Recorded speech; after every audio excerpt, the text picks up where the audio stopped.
আসসালামু আলাইকুম প্রিয় ভিউয়ার্স এবং ছোট বন্ধুরা, আশা করি তোমরা ভালো আছো। আজকে আমি যে ড্রয়িংটা করে দেখাবো সেটা হলো একটি বাড়ি। তোমরা কিভাবে ড্রয়িং করবা? তাহলে একটা বাড়ি ড্রয়িং করার জন্য যে পেজটা নিবা, এই পেজের মাঝখানে তিনটে দাগ দিয়ে নিবা স্কেলের সমান করে। এরপরে বাঁকা একটা দাগ দিবা, তারপরে মাঝখানের দাগ অনুযায়ী সোজা বরাবর কিছু দূর পর্যন্ত একটি দাগ দিয়ে নিবা। তারপরে এটাও একটু উপরের দাগটা একটু বাঁকা হবে, সাইডের দুইটা দাগ বাঁকা হবে, নিচেরটা আর উপরেরটা কিন্তু সোজা হবে। তাহলে আমি বাকি দাগগুলো মিশিয়ে দিলাম, এগুলোর আমার এখন আর প্রয়োজন নেই। তাহলে তোমরা অবশ্যই আমাদের চ্যানেলটিকে সাবস্ক্রাইব করবা, তাহলে নতুন নতুন ড্রয়িং তোমরা শিখতে পারবা। বিভিন্ন ফ্লুইডের ড্রয়িং, গাছের ড্রয়িং, অনেক ড্রয়িং তোমরা শিখতে পারবা। আর যারা আমাদের ভিউয়ার্স আছেন, আপনাদের বাচ্চাদেরকে এরকম ড্রয়িং শেখাতে চান, আপনি দেখে তারপরে শেখাইতে পারবেন। এবং আমাদের চ্যানেলটি সাবস্ক্রাইব করে দিয়ে অবশ্যই বাচ্চাদেরকে আমাদের ভিডিওগুলো দেখাবেন।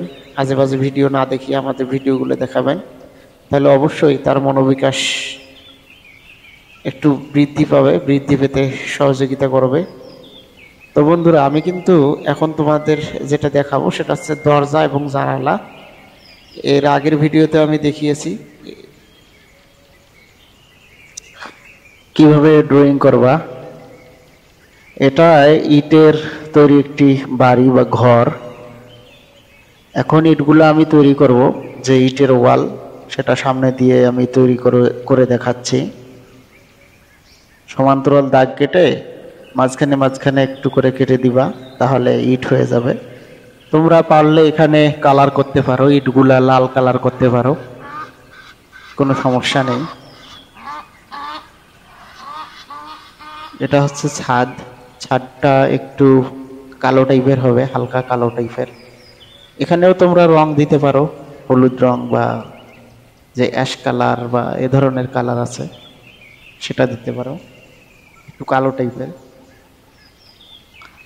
তারপর সাইড দিয়ে আমি গাছ ড্র করব, যেহেতু গাছ আগে তোমরা ড্র করা শিখেছো, এর আগে ভিডিও আছে আমার গাছ কিভাবে ড্র করবা, তাই আমি এত ডিটেলস বলতেছি না। দুই পাশে দুইটা গাছ ড্র করে দিবা, তাহলে বাড়িটি কিন্তু আসলে একটা পরিবেশ আসবে, যে সৌন্দর্য বৃদ্ধি পাবে বাড়ির। গাছের পাশে পাশে আমি ঘাস দিয়ে দিলাম। ঘাস, যেহেতু মাটিতে ঘাস হয়, ঘাস একটু দিতে হয়। তাহলে আজকে এ পর্যন্তই, আগামী পর্ব দেখার অনুরোধ রইল। ধন্যবাদ।